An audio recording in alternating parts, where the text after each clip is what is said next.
case briefs, and so much more. LSData's got what you're looking for.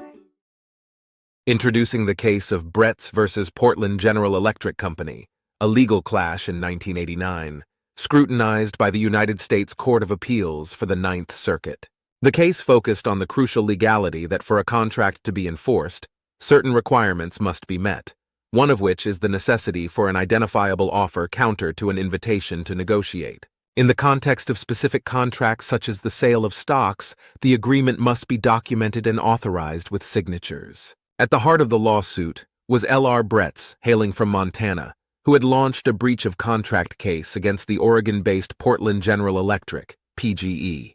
Bretz had made an overture to acquire PGE's stocks in the Beartooth Coal Company, proposing a sum of $2 million and soliciting certain assurances from PGE concerning the Beartooth securities. PGE replied to Bretz by returning a revised edition of his proposal letter, requesting that Bretz resubmit it for consideration by PGE's senior officials. Additionally, PGE incorporated a disclaimer, highlighting the potential for alterations in offer terms. Bretz responded with seeming concordance, suggesting an approaching mutual agreement.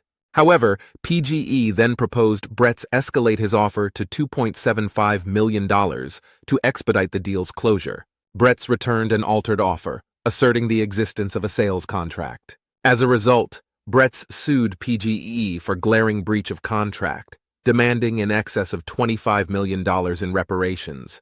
PGE retaliated with the argument that their letter exchanges did not constitute a legally binding contract, owing to Montana's statute of frauds. Consequently, the court was left to examine whether said letters were invitations for negotiation or explicit offers. After meticulous consideration, the court arrived at the conclusion that the letter exchanges between Bretz and PGE did not produce an enforceable agreement, primarily because they failed to adhere to Montana's statute of frauds. In conclusion, the lower court's decision prevailed.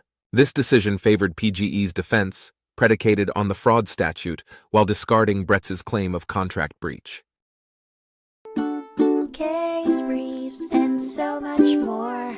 LSData's got what you're looking for. Visit lsd.law, elevate your mind. Leave the stress of class.